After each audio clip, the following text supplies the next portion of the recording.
Whether it's rethinking Dr. Seuss, canceling people for things they did when they were kids, or living in our own echo chambers, our nation finds itself at a crossroads where many are talking, but few are listening. Real conversations require both parts, talking and listening. And real conversations are exactly what we need right now. And that's what we're going to do today on the BizPo Show.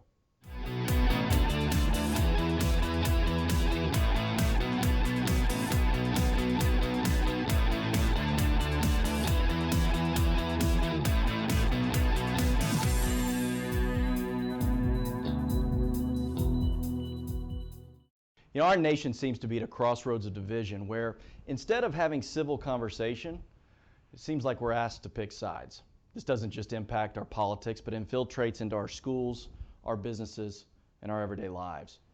To discuss this, I'm pleased to welcome our guest, Dr. Omékongo Dibinga. He's a professor at the American University and also has worked with both the Obama and Trump administrations, which I got to think is something that I doubt many people can list on their resume. Dr. Dibinga, welcome to the BizPo Show. Thanks for having me. I really appreciate it. It's great to have you.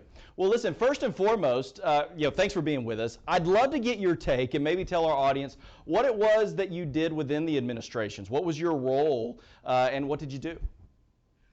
So through my organization, Upstander International, we have something called the Upstander Leadership Institute, and that's basically a training program for young people as well as people who work with young people. We teach them how to be leaders.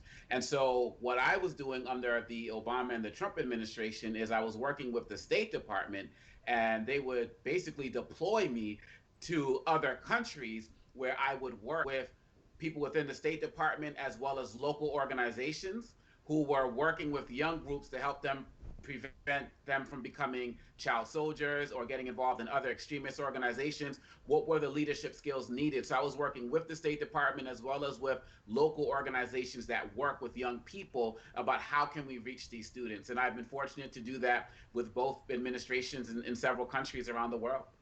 Fantastic. Is the Biden administration continuing your efforts, or is there an opportunity there? There have been a conversation or two here and there. So I think that once everything, especially everything going on with travel restrictions and the like, once some of those things start to open up, I'm pretty sure we're going to resume some of that again. Well, so I've actually seen some of your speeches, and I got to tell you, I encourage everybody to go to your YouTube page and see some of the things that you talk about, the way that you interact with our youth. It's just fantastic, and I appreciate your approach to civility. You know, our nation seems to be divided on many topics.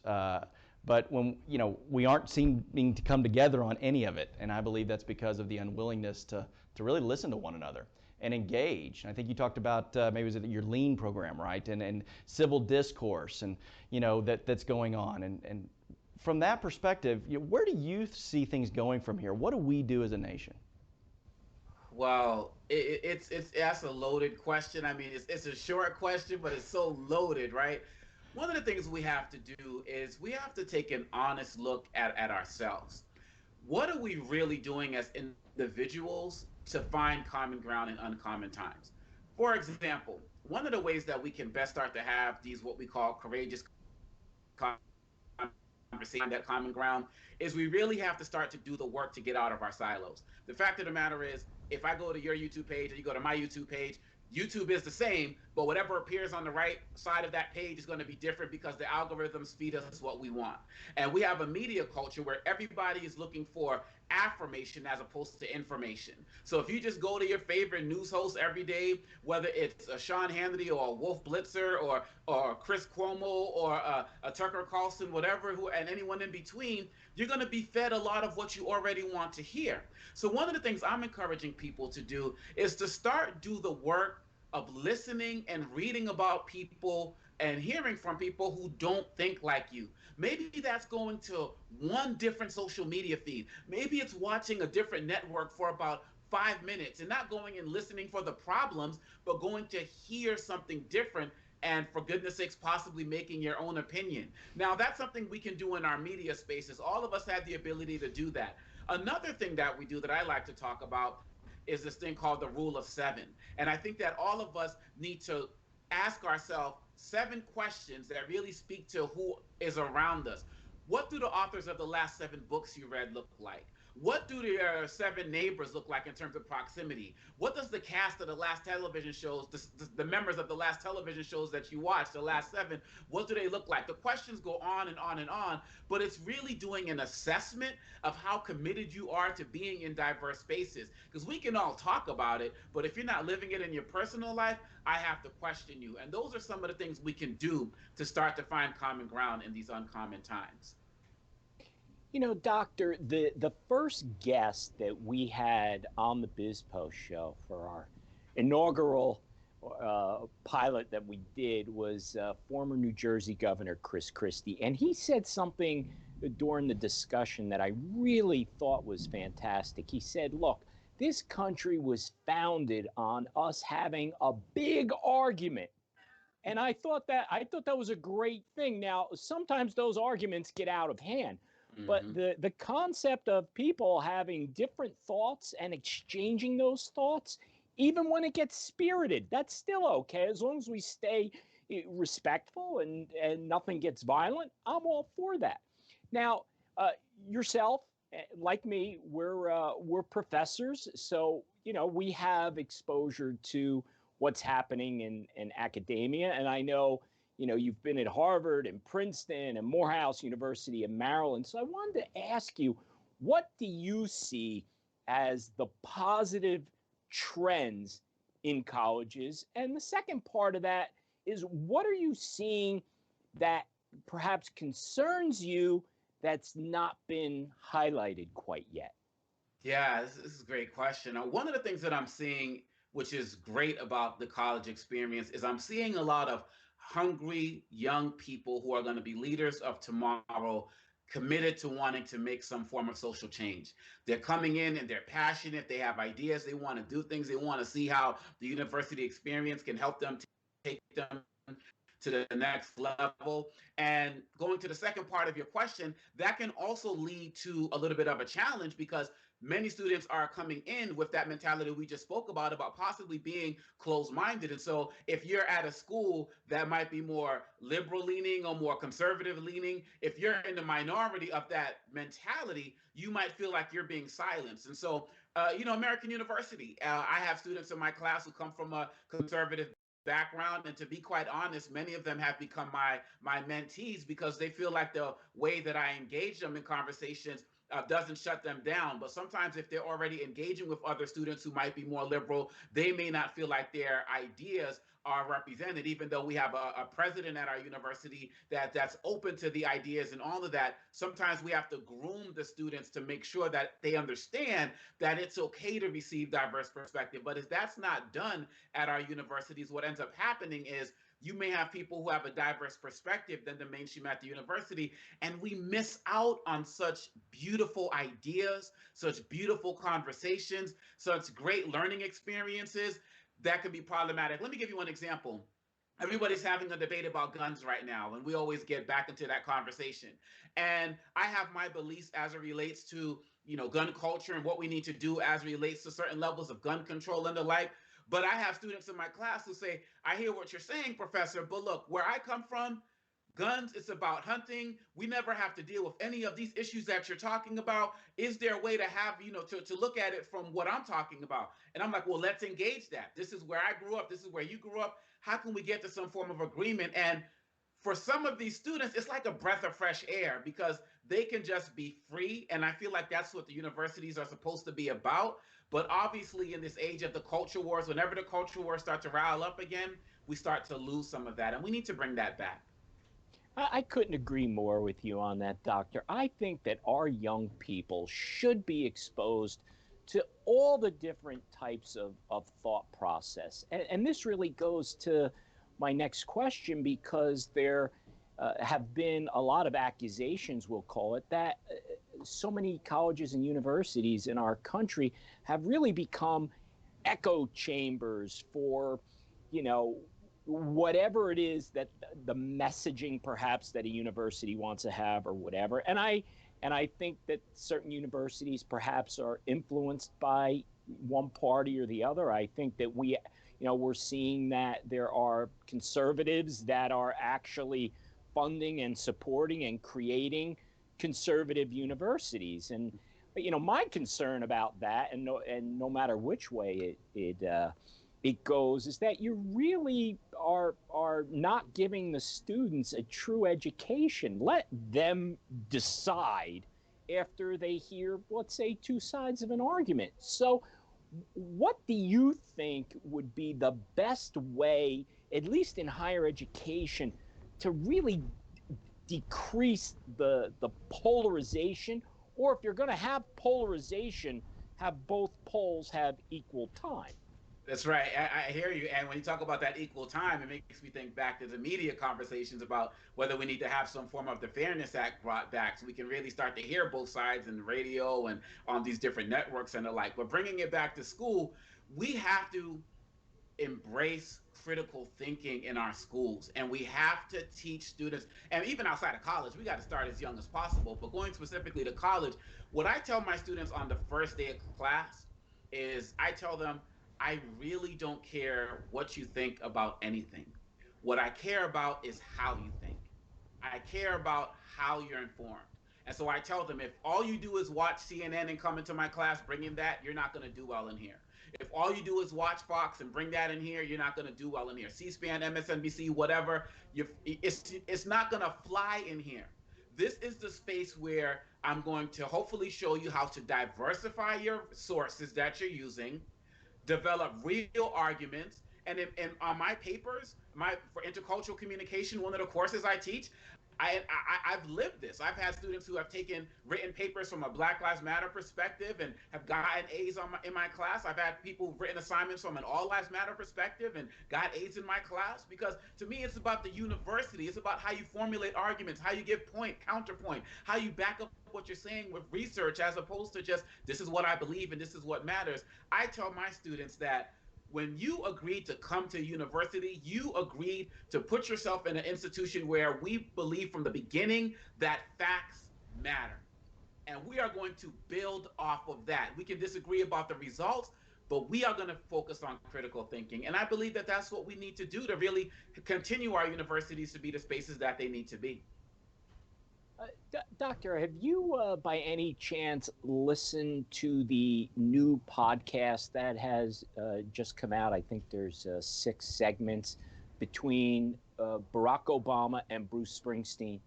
Not yet. I've heard about it, but I haven't listened to it yet. Well, I would highly recommend that you do listen to it, and it's quite fascinating to have, a president and a rock star discussing. They're both obviously on the Democrat side, but it's still fascinating to hear their points of view. But they do spend a lot of time talking about race, and obviously Barack Obama being African American and Bruce Springsteen being white, and what their view of race is. Now, I know that you're involved with a lot of anti-racist training, and are you concerned about let's say, those types of movements, which are very positive, being hijacked by people that, let's say, are more extreme or more vocal, and it becomes that, I don't know, the labeling or the face of a movement revolves around who's the loudest, as opposed to what the mission is? Oh, absolutely. Does that concern you? Oh, absolutely. And throughout history, movements have always been hijacked. You can go to the civil rights movement. You can even go to some of the protests from last summer where you have peaceful presentations and then other people come in to try to agitate things, throwing rocks, throwing bottles, burning things. That's why most of these things happen at night. And one of the challenges is that the media, at many levels, they give attention to that burning trash can set by one person versus the 10,000 people that just marched peacefully. And I believe that there needs to be more fact checking, more objectivity that's done in the media, because of that. People still have that mentality of, if it bleeds, it leads. And so I think the media has to be more responsible. We need to do more work in highlighting the voices of the leaders of these movements and not just picking people who might represent extreme ideas. Let me give you an example. We've had situations in this country where we have had the terrible tragedy of having some African Americans who have hunted down police and shot them and killed them because they were so frustrated with things that are going on, and so on and so forth. What I have seen in certain media outlets is that they immediately attributed that to Black Lives Matter and the Black Lives Matter movement, when these particular killers had no relation to the Black Lives Matter organization. So the question is, are you just basically stereotyping all Black people to say that they're part of Black Lives Matter? Can we be deserving of the nuances that other groups get? I think that that becomes part of the problem, where people are so quick to look at one group. Well, that white man shot up this church. You know, all white people are racist. You know, we need to get down. We need to stop. That's where the problems come in, is that we need to have more responsible media, because if not, the hijackers end up controlling the conversation. They're the ones that get interviewed. They're the ones that end up going viral. And it does a real disservice to the people who are the leaders in doing the real work locally and nationally in their movements. Doctor, there was once a time where we applauded people who sought out knowledge to evolve and become better versions of themselves and wanted to become better, and had conversations with people that weren't like them. It seems now a lot of times, though, that people are demonized. There's no forgiveness. There's no moving on. And I'm just curious, from a business perspective, you know, sensitivity, diversity, enrichment training as an absolute necessary, it's a necessary function in business today. You know, Dan is up there in New York, and his conversational norms and social norms are probably different than they may be down here in Dallas. But specifically, I want to talk about Robin DiAngelo's course, Be Less White training that Coca-Cola bought, and I believe it may have been, I think there's some debate on whether or not it was mandatory or not. But how can telling 50% of the population, or a big chunk of the population, to be less of themselves be thought of as progressive and progressing business, rather than you are you, but you need to accept others that aren't like you and learn to be more engaged with them? I hear you. And I think that one of the challenges as it relates to Robin DiAngelo's work, in terms of that tweet that was posted, that went viral, is that many of us do not have the full context of what the training was about. And unfortunately, in this society, we see one thing or we hear one word and we make up our minds quickly and we change them slowly, if at all. And that becomes a problem. So being familiar with Robin's work, I haven't met her, but being familiar with her work, my belief is when she talks about being less white, she's talking about the idea of whiteness and what it has represented. I don't look at what she said as a direct attack against white people, but we know that this is a society that has been built off of the idea of white being superior. The idea of racism as we know it, the construct of race as we know it, it did not start until the 1400s, and it was specifically created to justify slavery. That's why before slavery, you don't see the racial descriptions that we have today appear anywhere in society. And so that idea of whiteness, in my opinion, is what she's talking about. Can you really have white? What is white if there's no black to define it? You see, the idea to me of whiteness is not real. What is white food? What is white dance? What is white religion, right? But if you were to ask me, what is Irish dance? I can tell you. What is French food? I can tell you. What is the Italian way of dressing? I can tell you. And we can even go back and a little bit further to understand that at one point in America, Italians weren't accepted into white community. Irish people weren't accepted into the white community. There were signs saying no blacks, no Irish, no dogs. But people were able to make their way into this thing called whiteness that became the problem. So I believe that Robin is not saying the problem is being white. It's that mentality of whiteness that has led to a culture of dominance through slavery, Jim Crow, and so on and so forth. Well, specific to food, let's be very clear. Texas barbecue it's an own category. And so you're welcome to come down. I don't know if you spent much time in Texas, but our next meal, we'll do some Texas barbecue, because I think it's got to have its own classification. I hear you. Nonetheless, well, wait a minute. If we're doing food, then we have to go in the New York metropolitan area for some Italian cuisine. All right, so we need balance. Fair enough. I'm all about balance. Well, yeah, Dr. Before I let you go, I do have one more question, and it really kind of relates to maybe the first part of the last question. And thank you for that explanation, by the way. I think that we need more people telling the audience, what was really part of that curriculum, perhaps, and what the intent was. Because I think that we become, and I think you said it in a speech, actually, where, social media used to be that thing that would connect us. And now it seems to be that thing that we look for to find a way to divide us. And I'm sure I butchered your actual statement in your speech, but it was something to that effect, right? Absolutely. But I think people saw those tweets and saw that and said, oh, well, this is what that meant.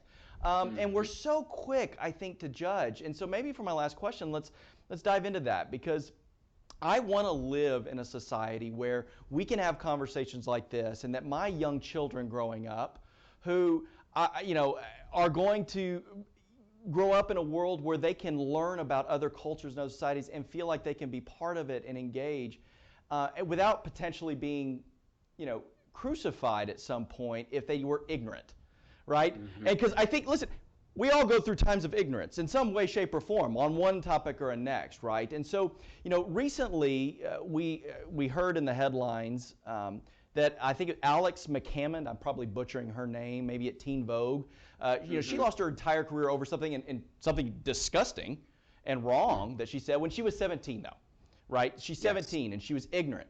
And we saw, my wife is a Bachelor fan. We saw recently the end of The Bachelor, which was a tough episode to watch, and we watched a young contestant girl who, quite frankly, has been, called some really bad names because she went to a party. She was ignorant. She didn't know. And again, I'm not in her situation, and I don't know what was going on behind the scenes. But where I'm going with this, I promise I'm going to do a question here, is what do we need to do as a society to say, hey, you're ignorant, we're going to teach you, and then we're going to forgive you and allow you to have your life back. Because my fear is that we get into this place where people are so terrified of never being forgiven that they won't out themselves for anything that they need to work on within themselves. Absolutely. And one of the things I do in the sessions when I'm working with corporate groups or I'm working with schools, government groups, is I encourage them to come out and share things that let them know that this is not just a safe space, but a free space where you can talk about the things that concern you. So when you look at the situation with like the Teen Vogue and The Bachelor, the situation with The Bachelor, that's more recent, and so it's yet to be seen whether that contestant is going to be out there doing the work that she says she wants to do to help make a difference. I don't watch the show, I don't know the show, but she said it, and let's hold her to her word and hold her accountable. Same with Teen Vogue, right? When you have someone who did this at 17, and I think she has a history in her adulthood of actually doing the work, we have to go back to the values this country professes to be about. And it was founded on different forms of Christian values and the like. And one at the heart of that is forgiveness. And that is a notion that is professed against in all types of religions in some way, shape, or form. And we have such diversity here, and people talk about forgiveness in their different faiths. And so are we really going to be about that or not? Particularly when people have shown contrition, they've done the work to show that they're different. We need to give people an opportunity to grow. Otherwise, what's going to happen is that people, like you just said, they're going to go back into their own little circles, never speak up until they lose their temper, or just get mad and blow up in some other type of way, verbally or unfortunately violently. And then we're going to get right back to, well, maybe we need to have a conversation about race or gender or sexism or whatever. These conversations have been happening. We need you all to come out there and join them, but people are not going to join if they're going to feel like they're being condemned. And so my thing is, let's get out there, let's talk about it, let's be honest. If you work with me and talk with me, I'm going to tell you about stereotypes I've had about Black people, about Asians, about white people, and what I'm trying to do to grow to get better in my work. And we all have to grow together before we lose this nation. Omékongo, wow. Thank you. Thank you for being our guest today. Fantastic conversation. I hope you'll come back. Hopefully you'll come to Texas. We can have that barbecue. Let's all get our vaccine and get down, and we can travel again, and maybe we'll have that Texas barbecue. And we'll go see Dan and have some Italian food too. I'm looking forward to those days. Appreciate you being here. We'll be right back. Thank you.